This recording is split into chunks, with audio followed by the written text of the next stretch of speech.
Muy buenos días. Sí, son las 11:30, así que buenos días. Estoy muy contento de estar acá, de poder compartir de la palabra con ustedes y agradecido del Señor por la oportunidad que se me da de poder estudiar y aprender. Finalmente, el que más aprende cuando uno estudia o quiere predicar o compartir es uno. Así que espero también que ustedes también podamos todos en realidad aprender de la palabra del Señor hoy día. Y quería partir con una pregunta que ustedes se pueden hacer. ¿Cuándo fue la última vez que escribieron una carta a alguien, una persona? Quizás fue hace muchos años atrás, ¿cierto? En Chile, por ejemplo, ya no estamos tan acostumbrados a escribir cartas o mandarle un saludo a una persona, quizás, y menos los más jóvenes, ¿cierto? Menos lo hacen. Quizás a veces cuando uno estaba un poco enamorado le escribía una carta de amor a alguien, ¿cierto? Y bueno, los holandeses sí están más acostumbrados, los que conocen a los holandeses escriben bastante cartas y están bien contentos la familia Matrus porque nos mandan algunas cartas.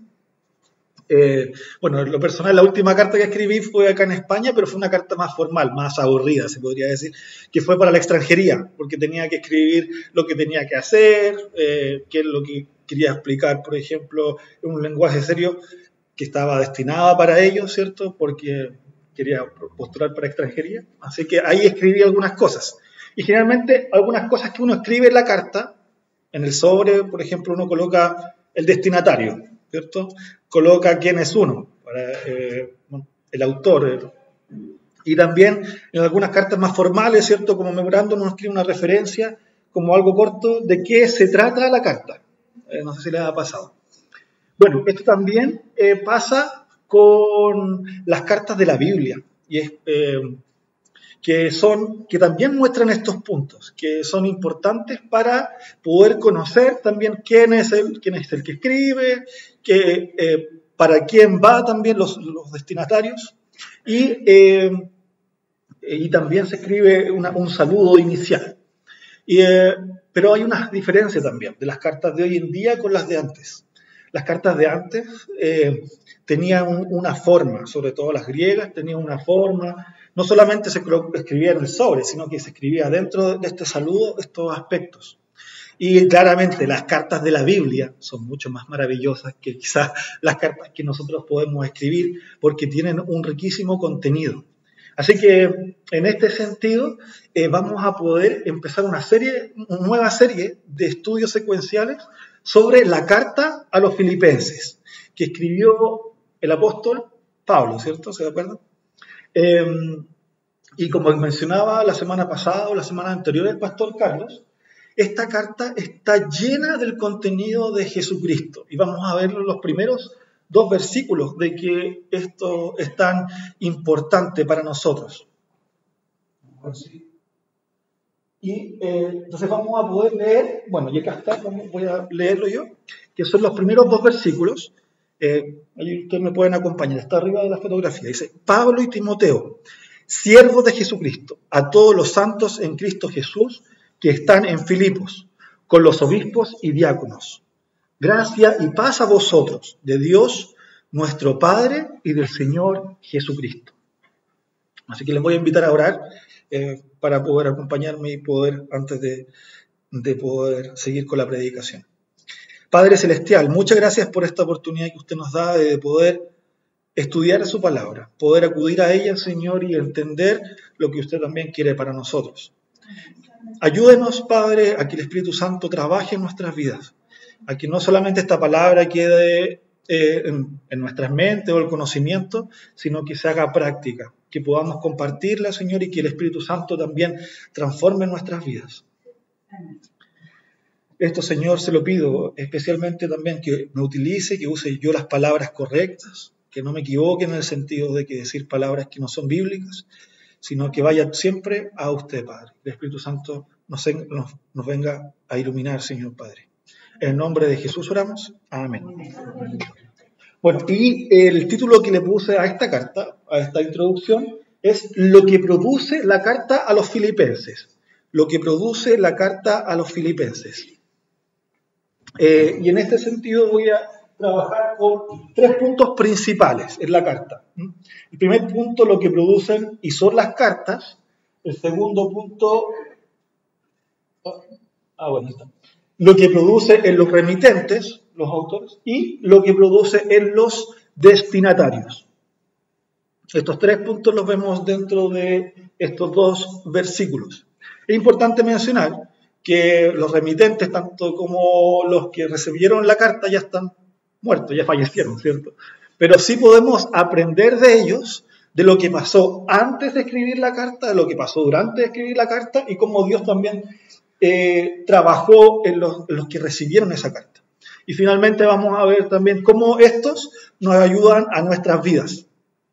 Entonces vamos a partir con el primer punto, lo que producen y son las cartas. Y quiero recordarles, ¿cierto?, que antes de ascender a los cielos, el Señor Jesucristo, en Mateo 28, dejó una estipulación a sus discípulos, principalmente a los 11 apóstoles.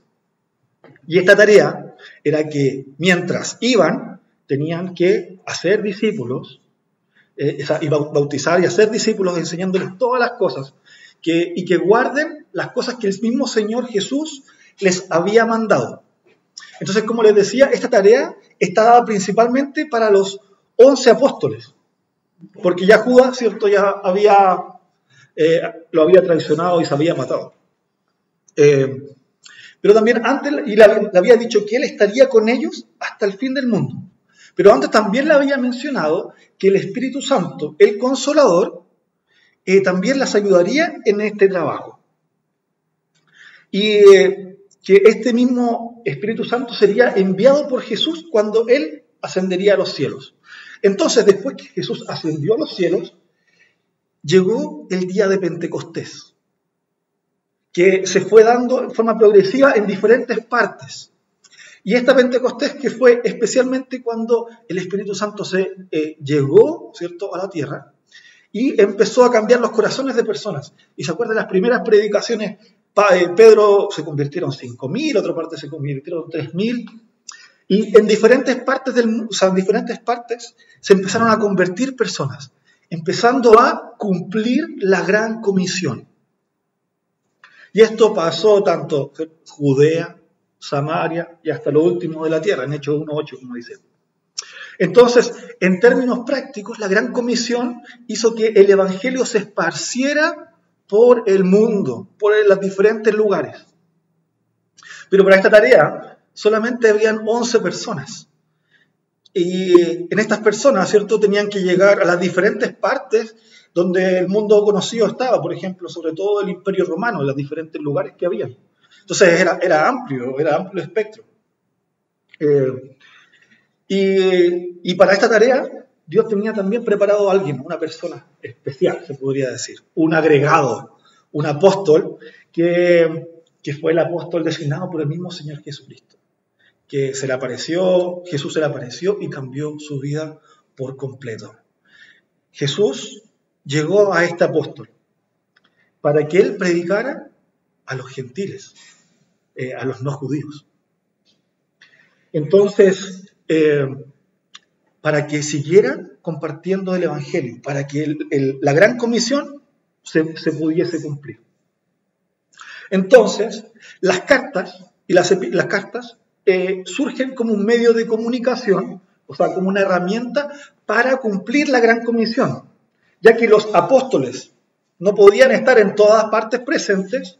Ellos usaron esta herramienta de las cartas para poder comunicarse con los diferentes nuevos discípulos, con las personas que se habían convertido y estaban creciendo en el evangelio.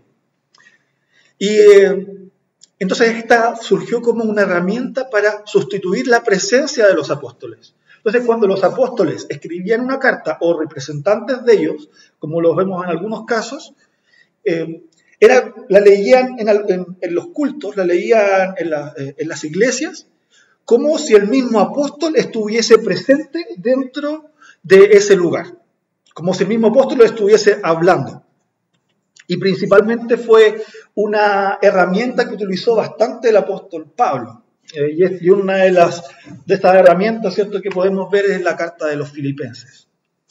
Y como les decía, que estas cartas no eran comunes, no era como la típica carta que ellos tenían, que usaban en ese tiempo, que eran cartas personales o cartas legales o cartas de negocios, sino que se transformó en un nuevo género literario, con un nuevo contenido, con una nueva riqueza, con una nueva forma de mencionar las cosas. Entonces, y por eso que a estas cartas se le llaman epístolas, como este nuevo género literario dentro de las cartas. Por ejemplo, ¿qué contienen las epístolas? Contienen sermones, contienen orientaciones, exhortaciones, contienen muchos saludos. Entonces son muy ricas en su contenido. Algunos dicen que, por ejemplo, esta carta a los filipenses es escrita de un amigo a sus amigos, o de un discipulador a un discípulo. Entonces vemos mucha belleza en estas cartas. Y es importante mencionar, como estas cartas fueron usadas por los apóstoles, también fueron usadas autoritativamente, porque la autoridad de Jesús les fue dada a los apóstoles. Entonces, nuestra base está en los apóstoles. Nuestra base doctrinaria está en los apóstoles. Y esto era lo que entendían también los receptores de la carta. Y también los que escribieron en este caso. Y no solamente estas cartas se usaban en una iglesia, sino que llegaban y se esparcían por las diferentes partes, se copiaban y se mandaban. Entonces se quedaban con la copia y se mandaban. Y es por eso que nosotros hoy en día podemos tener tantas copias de las diferentes cartas. Y eran tan estrictas para ellos, como eran autoritativos, eran tan importantes, la escribían casi al pie de la letra. Casi no se equivocaron. Si ustedes ven los escritos hoy en día de las diferentes cartas que se encuentran en las diferentes partes del mundo, ellos no hay casi ningún error. Están todas iguales. Por eso es tan importante lo que nosotros podemos tener. Entonces, ¿qué podemos aprender de este punto, de lo que producen y son las cartas? Es que, primero, estas cartas producen que la gran comisión se pueda cumplir. Que el Evangelio pueda comunicarse a las diferentes partes del mundo. Que también produce que la presencia de los mismos apóstoles esté en este caso con ellos, y también esté con nosotros. Que están hablando a nuestras vidas. Cuando nosotros leemos las cartas, es como si el mismo apóstol o las personas que estaban ahí, que estaban acompañadas por los apóstoles, nos estuviesen hablando. Y esa es la autoridad también produce que la autoridad del Señor Jesucristo, que le dio a los apóstoles, también esté con nosotros. Y lo otro es que produce que el mismo Dios se comunique con su pueblo, porque es palabra de Dios. Entonces eso podemos aprender con lo que producen y son las cartas. En el segundo punto podemos ver lo que producen y son los remitentes, o sea, lo que producen a los remitentes de la carta. Para conocer el contenido de la carta también tenemos que conocer al autor, a los que escribieron, porque ellos escribieron en un contexto determinado, con personalidad determinada, con diferentes situaciones, y esto lo podemos ver en el versículo 1, que dice Pablo y Timoteo. Pablo y Timoteo, siervos de Jesucristo. Ellos fueron, se podría decir, los remitentes. Vamos a partir por Pablo. Pablo fue un hombre que Dios lo utilizó grandemente. Nosotros sabemos la fuerza que tenía Pablo cuando vemos sus escritos. Incluso tan autoridad llegó a tener que llegó a reprender al mismo Pedro, que era de los más grandes, ¿cierto?, de la iglesia. Entonces, para nosotros es un personaje en la historia cristiana, pero él también era un hombre común y corriente, un hombre que fue utilizado por el Señor, que tenía, como les decía, su personalidad, imperfecciones, tenía también cualidades determinadas. Y Dios había utilizado en él sucesos y actos antes de su vida que él escribiera para poder trabajar en esta carta y que nosotros vamos a entender, y es importante que tengamos en consideración. Sabemos que Dios utilizó a personas, a hombres, para comunicar su verdad, pero no los utilizó en forma mecánica, ¿Qué me quiero referir con eso? Como una marioneta, como le decía, le dictó, sin utilizar su forma, nada de él, y que tenía que escribir como un dictado, no importando el autor humano. Ni tampoco lo usó como su lado romántico, como decir, tú tienes que tener un pensamiento, se te vino un deseo y tú llegas con eso. No, el Señor utilizó su pasado, sus estudios. Entonces, bajo la guía del Espíritu Santo, los autores humanos determinaron ellos mismos qué escribir. A esto se le llama inspiración orgánica. Inspiración orgánica. Y entonces el apóstol Pablo no era la excepción en este contexto. Y él tenía dos contextos principales. El trasfondo de Pablo tenía por una parte, antes de las creencias cristianas, tenía una cultura judía. Él, todo lo que escribió dependía mucho de su cultura judía anterior. Por ejemplo, cuando aquí mismo Filipenses dice, en Filipenses 3:5, dice, circuncidado del 8º día, del linaje de Israel, de la tribu de Benjamín, hebreo de hebreos, en cuanto a la ley, fariseo. Entonces, él está consciente de su misma cultura judía. Y esto podemos aprender que el mismo Pablo fue educado en tradiciones judías, que dice que fue uno de los principales, como los mejores profesores, como ser discípulo del pastor Carlos, se podría decir. Como en este caso fue de Gamaliel, que de los más conocidos en ese momento. No sé si ustedes, por ejemplo, conocen a Tim Keller, que es muy conocido a nivel mundial de los cristianos, se podría decir, como estar en ese lado. Así fue educado de las tradiciones judías Pablo. Aparte, conocía mucho de la escritura y de la teología judía. También tenía un celo por el judaísmo. Esto lo vemos cuando él perseguía a los cristianos. Él lo hacía por el celo al judaísmo, porque decía, los cristianos están en contra del judaísmo, y por eso que para él era tan importante. Y no solamente eso, sino que él permaneció mucha parte de su herencia judía después de su conversión, manteniendo algunas de sus costumbres. Pero dentro de eso es que de estas costumbres, por ejemplo, es que él era muy importante la autoridad de la Escritura, del Antiguo Testamento como palabra de Dios. Él nunca dejó de dejar eso de lado. Nunca se sometió a otras cosas, sino que se sometió a la palabra sin reserva. Entonces, nunca creyó algo que contradijese al Antiguo Testamento. Por otra parte, también se aferró a la doctrina de que Jesús enviaría un Mesías.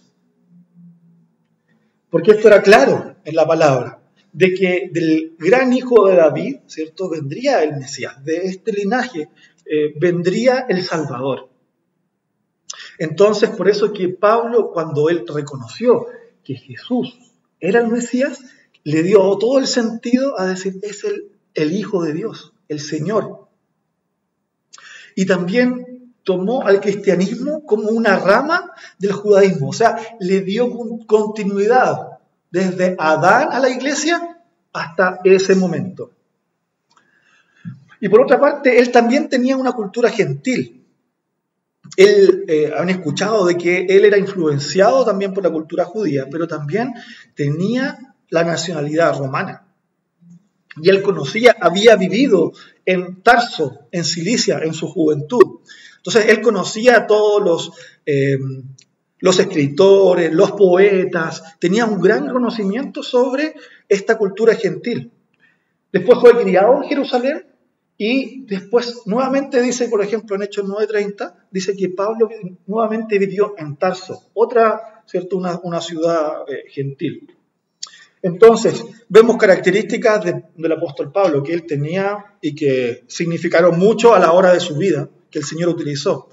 Que él tenía la nacionalidad romana, ¿cierto? Y vemos que en algunas partes él apeló a su nacionalidad. Y eso le ayudó también a servir al Señor. También observaba costumbres gentiles, dice, a los que están sin ley como si yo estuviera sin ley, para ganar a los que están sin ley. 1 Corintios 9:21. Entonces, él realmente conocía ambos lados y sabía manejar cuando estaba bien y cuando no lo estaba. Aparte de eso, como les decía, conocía a los poetas, a los diferentes escritores gentiles, pero siempre seguía obedeciendo la ley de Cristo. Y estas cosas nos ayudan también a entender en su carta la forma de escribir, cómo él, como un poeta, conociendo lo que pasaba anteriormente, él podía modificar y podía entregar con mejor gratitud y con mejor belleza algunos aspectos. Así como, por ejemplo, un artesano maneja bien un arte y la puede perfeccionar, así también lo hizo el apóstol Pablo. Y es por eso que él también pudo llegar a los gentiles. No es que el Señor le dijo, tú andas a los gentiles sin saber nada de él, ¿cierto? Dios lo utilizó. Todo su trasfondo lo pudo utilizar. Entonces, vemos la capacidad de Pablo para ministrar a los gentiles, por una parte. También vemos la preparación de Pablo para llevar el evangelio de manera efectiva a los gentiles. Y por otra parte, también podía llevar el ministerio a los gentiles que no eran creyentes y a los que eran creyentes. Entonces, él tenía la capacidad de llegar a ambos grupos. Entonces, y él sabía cuándo manejar a cada uno, por eso sabía cómo hablar a cada grupo. Entonces, vemos cómo el Señor utilizó a Pablo, con su trasfondo, con todo lo que él había pasado, con sus estudios, con todo lo que él había vivido para poder cumplir su ministerio. Pero también tenemos que mencionar a Timoteo, quizás lo dejamos ahí. Bueno, Timoteo no era el autor, pero sí era un coautor que acompañaba al apóstol Pablo. A pesar de que no comparta la autoridad apostólica del apóstol, podemos aprender que el hecho que ellos decidieran colocarlo acá, quiere decir que había cierta humanidad en la carta, que el apóstol Pablo se acompañaba de un círculo de personas, no estaba solo, que el trabajo que ellos hacían, o que él hacía, no era como un llanero solitario. A mí me gusta mencionar de que él estaba ahí yendo, yo me voy acá al mundo y solo me voy, sino que él se acompañaba de personas. Lo otro que también podemos aprender con respecto a que Timoteo estaba ahí, es que Pablo estaba colocando un precedente de que él estaba haciendo discípulos. Él estaba cumpliendo la gran comisión, como les había mencionado. Él estaba cumpliendo y compartiendo las buenas nuevas, porque estaban trabajando juntos, pero también estaban aprendiendo, estaban sirviendo, estaban orando juntos por la iglesia, y eso lo vamos a ver durante el resto de la carta. Y el hecho de que ellos hayan mencionado como siervos de Jesucristo es que ellos se están sometiendo a Jesucristo, se están sometiendo ambos al Señor.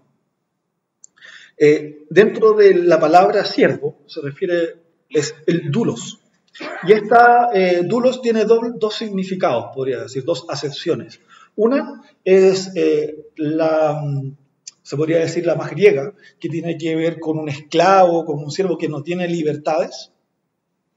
Y por otra parte, tiene con el hecho de que en el término hebraico, los siervos del Señor eran aquellos que servían a Dios, que estaban a cargo de la palabra, que ministraban la palabra de Dios. Y esto pasó con Moisés, pasó con diferentes otros, Amós también pasó con Amós y con diferentes otras personas que entregaban la palabra del Señor. O sea, tenían, por una parte, el lugar autoritativo de Dios como representantes de Dios, y en el concepto greco-romano, que habían sido siervos, que eran esclavos, que no estaban bajo la libertad.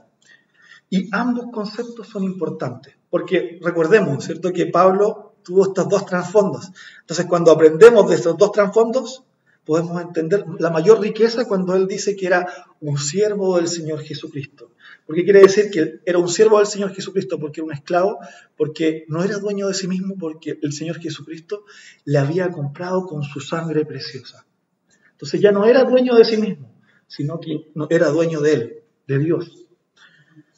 También quiere decir que le da una condición de identidad, porque era un esclavo sacrificial. Y así como Jesucristo se dijo que él era siervo, Pablo siguió el ejemplo de Jesucristo, siendo siervo de él.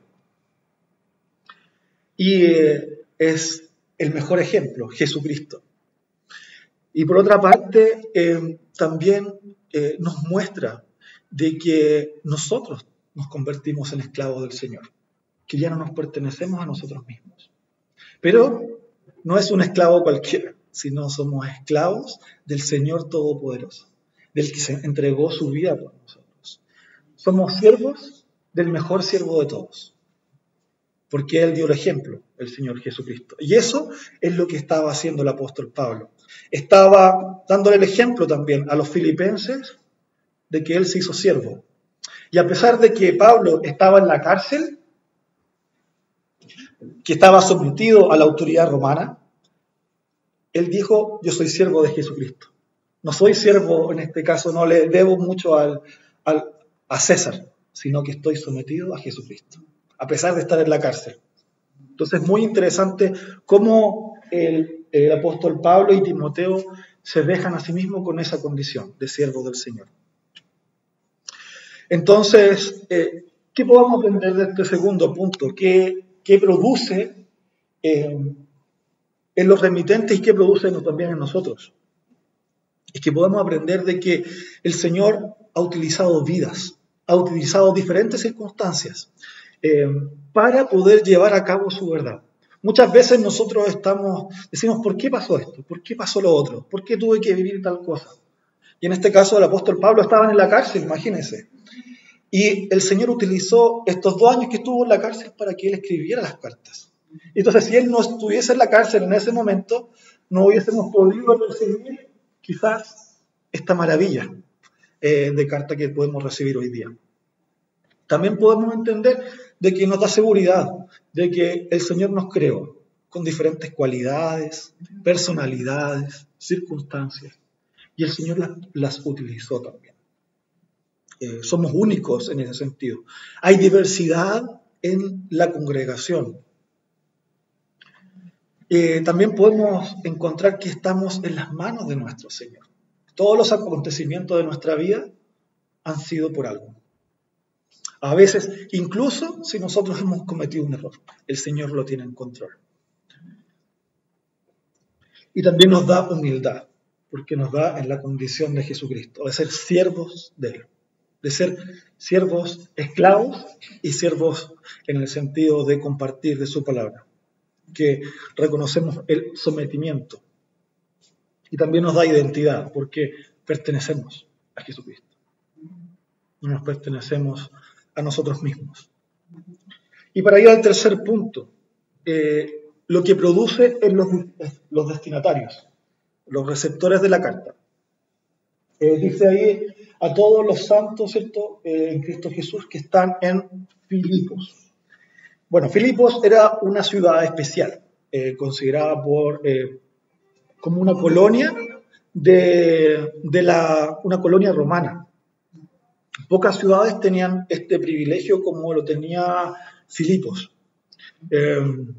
Algunos le decían como una Roma en miniatura, porque sus ciudadanos gozaban de la ciudad romana, hablaban en latín, tenían diferente grandeza comercial, tenían diferentes circunstancias. En realidad vivían la más alta alcurnia, vivían la más alta sociedad en ese lugar. No sé, como Torrelodones, no sé. Bueno, uno conoce diferentes lugares, ¿cierto? Vivían como la más alta sociedad donde se manejan por los beneficios que ellos tenían. Y podemos ver los inicios de esta iglesia en Hechos 16, donde Pablo tuvo una visión. Él iba a ir hacia Asia, pero el Señor le dice que tenía que ir hacia Macedonia. Y recibió esta visión porque alguien como tuvo un pedido de socorro hacia allá. Y entonces algunos piensan, no, que Pablo siempre él era estratégico para ir a las diferentes partes, pero en este caso el Señor le dijo específicamente, tienes que ir para allá. Entonces el Señor lo envió a ese lugar. Y el apóstol Pablo junto a Silas fueron a predicar el Evangelio en Filipos, como era de costumbre, y ellos siempre partían yendo a las sinagogas. Pero en este caso no había una sinagoga formada, no había nadie. Entonces ellos se van como a los lugares públicos y acá encontraron a dos mujeres. O sea, a algunas mujeres que estaban orando. Porque cuando no encontraban un lugar, no encontraban la sinagoga, habían estas personas que estaban orando y estaban esperando a personas para que les vayan a explicar de las Escrituras. Y esto pasó entre los años 49 y 52 después de Cristo. Entonces, los inicios de la iglesia de Filipos fue con mujeres que estaban reunidas para orar a Dios, para escuchar las Escrituras. Estaban deseosas de querer conocer del Señor. Y es por eso que dentro de las primeras convertidas vemos una diversidad de personas. Vemos a Lidia, que era Lidia y su familia, que era una comerciante de recursos suficientes, que le iba bien porque tenía una casa suficiente después para recibir a diferentes personas. Había una muchacha que había sido adivina, que había sido esclava, y que Pablo y Silas le ayudaron sacándole el demonio, y gracias a eso Pablo lo llevaron a la cárcel, porque estuvieron en contra. Los dueños de esta mujer dijeron, pero ¿cómo? Tú no estás quitando el negocio, y lo mandaron a la cárcel. Y mientras él estaba en la cárcel, hubo un terremoto. Las cosas se cayeron, ¿cierto? Y en este caso el carcelero que estaba ahí, que era un romano, ¿se acuerdan? Se iba a suicidar. Pero Pablo le ayudó y para que nadie se escapase, y le dijo tranquilo, nadie se escapó, y ahí este carcelero se convierte. Entonces vemos dentro de esta primera iglesia una diversidad de personas. Vemos una persona comerciante, una mujer comerciante, vemos una esclava que no tenía nada, vemos un romano carcelero, que Dios transformó. Estas situaciones nuevamente vemos cómo Dios las transformó, para que empezase a juntar y a crecer esta nueva iglesia, o nuestra nueva plantación de iglesia, no sé cómo le llaman. Bueno, plantación de iglesia la llaman en Chile. Y ya después de los 10 años, porque Pablo se fue con Silas después de ahí, dejó esta iglesia que se habían empezado a juntar y empezó a forjar una amistad con estas personas, porque habían pasado por diferentes circunstancias. Entonces, dentro de los contactos que nosotros reconocemos, es que después de 10 años, Pablo escribió esta carta hacia ellos, para discipularlos, para mantener la gran comisión, ¿cierto? Habíamos recordado. Entonces esto pasó entre los años 60 y 62 después de Cristo. ¿Y qué cosas vemos en esta carta? Es que Pablo veía vemos una iglesia que ya tenía alguna información, porque ya Epafrodito fue donde Pablo, le llevó una ofrenda, porque Pablo estaba preso y necesitaba de recursos. También presentó los planes que tenía para la evangelización y también trató algunos temas que el mismo Epafrodito le había enseñado. ¿Y cuáles eran estos problemas que habían ahí? Es que estaban en persecución, nuevamente, acuérdense que era una colonia romana importante y no estaban muy acostumbrados a recibir, ¿cierto?, a creyentes. Entonces estaban en sufrimiento, estaban en dificultades por compartir del Evangelio, había tristeza, y ahí vemos un aspecto que es fundamental dentro de la carta, que es el gozo. Existían falsas enseñanzas judaizantes que habían después llegado, porque la iglesia empezó a crecer y empezaron a llevar los judíos, o sea, los que tenían las enseñanzas judías, y habían problemas ahí. y también había conflicto de unidad en la iglesia. Había conflicto de los testimonios que había y para resistir los ataques del mundo. Entonces, esta iglesia, que podemos decir que está ahí, dice que son a todos los santos que están en Cristo Jesús,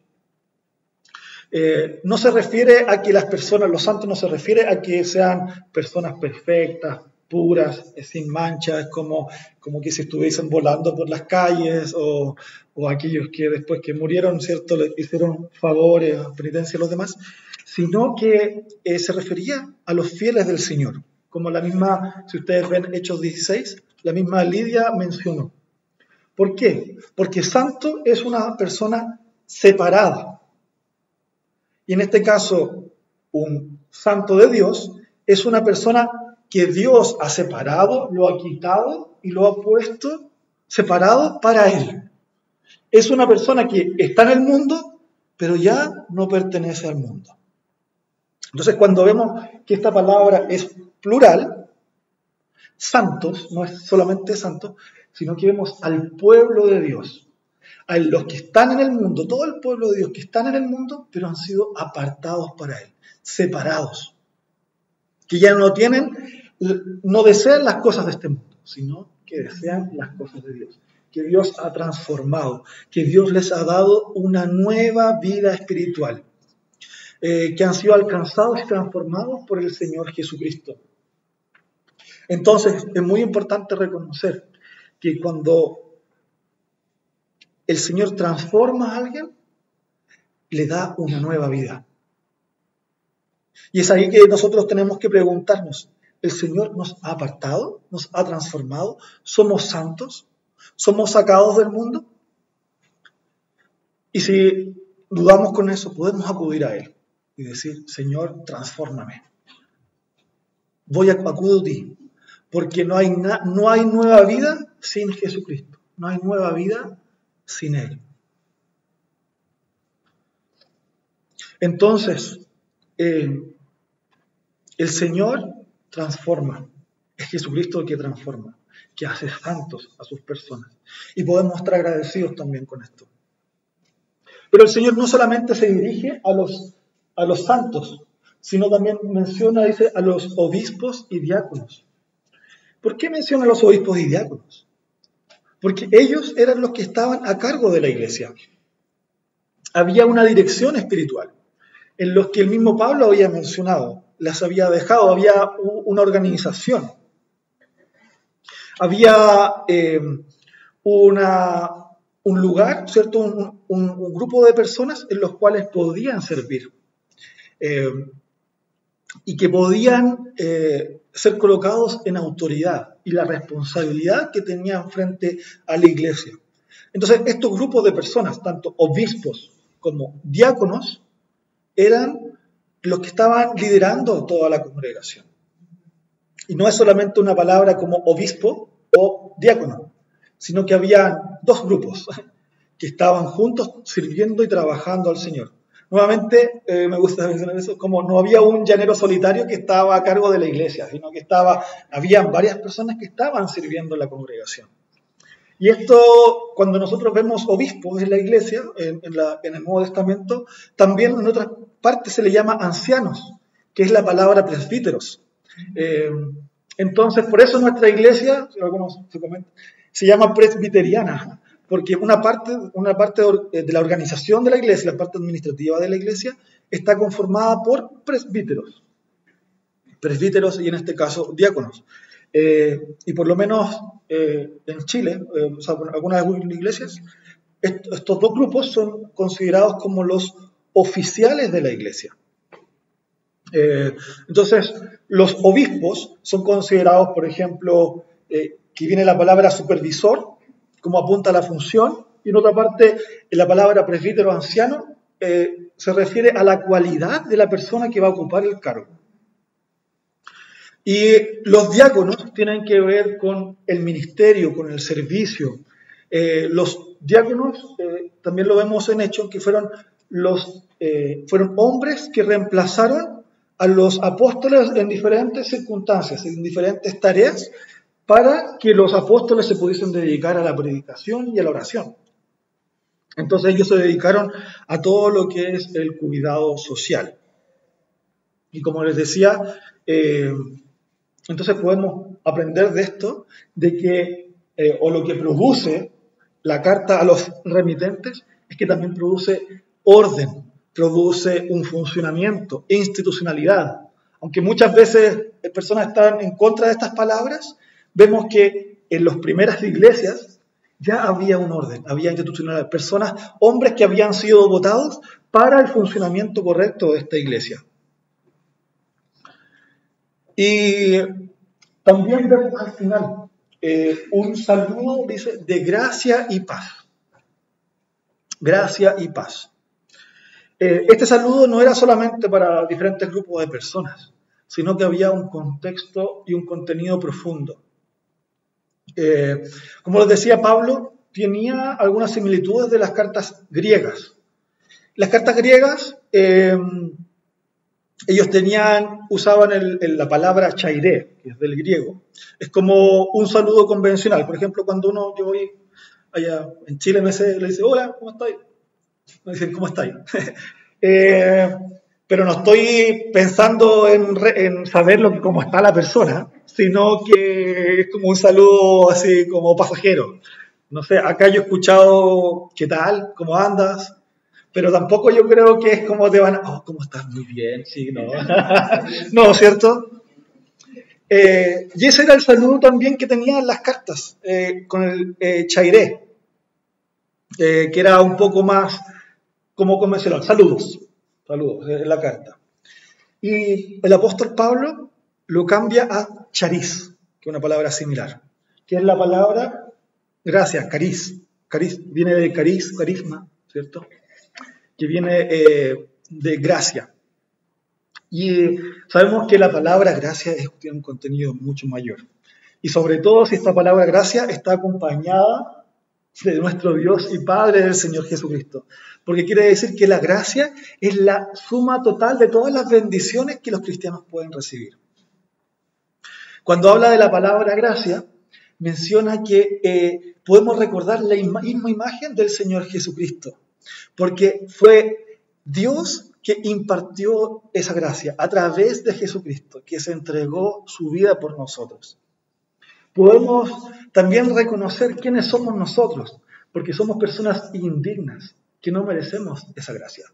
Cuando alguien recibe un regalo, no es porque se lo merece generalmente, pero sí, en este caso, una gracia mayor.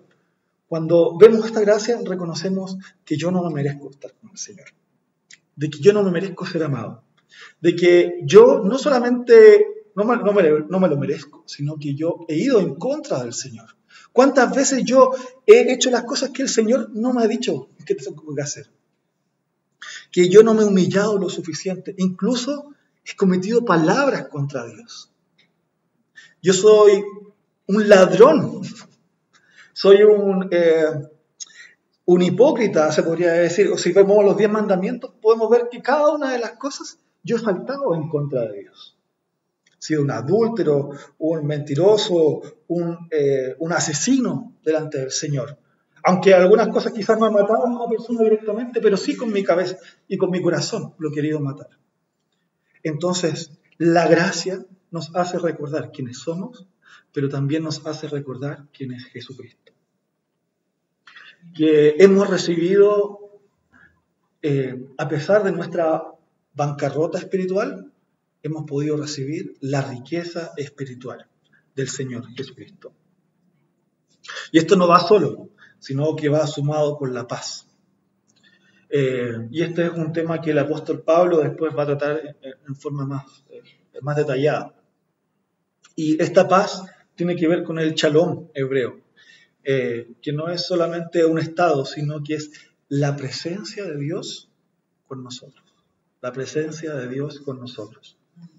Entonces, no tiene el sentido como negativo de no tener problemas, no tener dificultades o no tener enfermedades. Muchas personas se confunden con esto, nos confundimos. O piensan, no, Dios no existe por la guerra. Dios no existe porque hay diferentes circunstancias. No, lo que dice el shalom es que a pesar de todas las circunstancias, yo estoy bien, estoy con el Señor, estoy en la presencia de Dios, que tengo mi bienestar integral en mi vida porque estoy con Dios.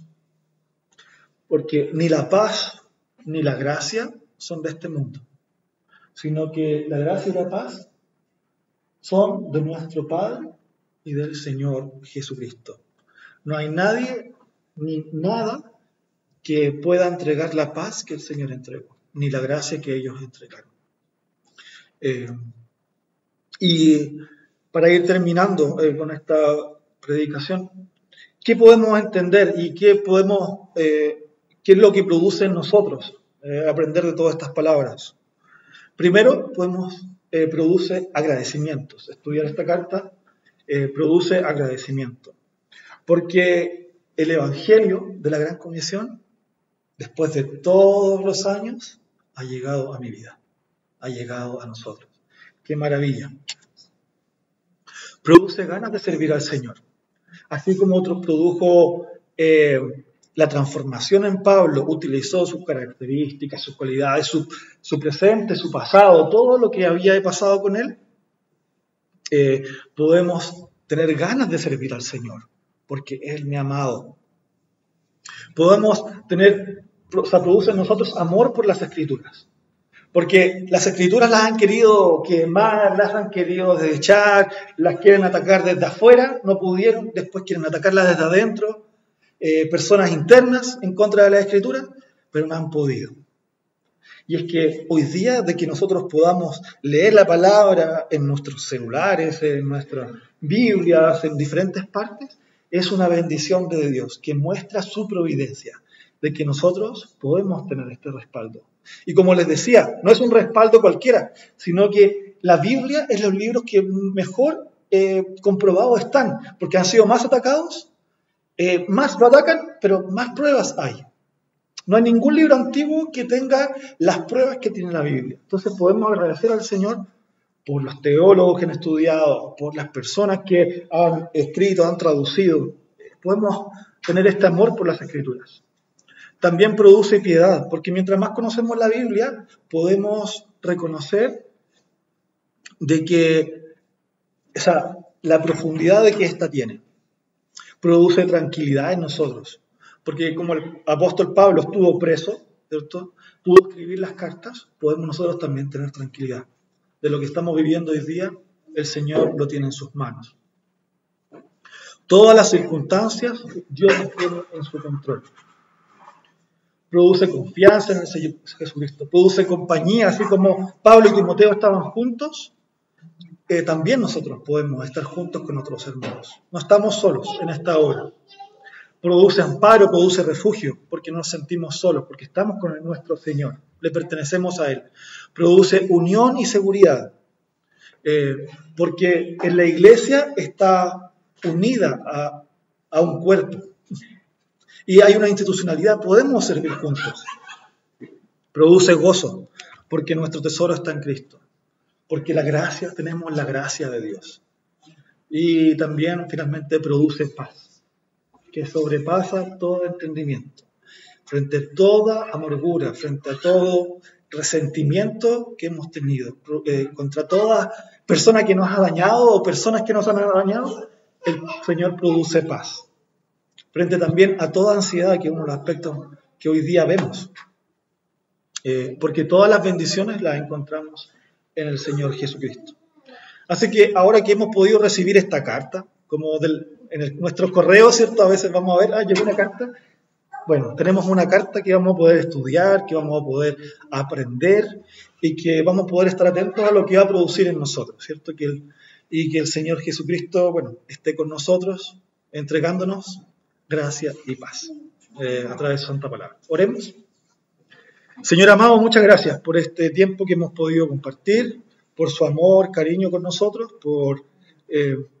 porque su palabra es tan fuerte, tan importante. Cuando vamos y nos aproximamos a ella, podemos reconocer cuán profunda es, porque usted es un Dios infinito. Podemos acudir a usted, Señor, tener toda esta vida para poder aprender. Y qué mejor que aprender de Jesucristo. Señor amado, ayúdenos a confiar, a entregarnos a usted hoy día, a reconocer que no le merecemos, pero la gracia está en usted. Si hoy día hay alguien que no ha entregado su corazón, no le ha reconocido como Señor y como Salvador de su vida, como Señor, como dueño, ni como Salvador que lo tuvo que sacar de la muerte, que hoy día esta persona pueda, Señor, reconocer ante ti. Y que nosotros, que ya hemos reconocido también lo podamos hacer, porque todos los días, Señor, hemos cometido pecado contra ti. Le hemos faltado, Padre Santo. Ayúdanos, Señor, a vivir esta gracia y vivir esta paz que solamente usted puede entregar. En el nombre de Jesús oramos. Amén.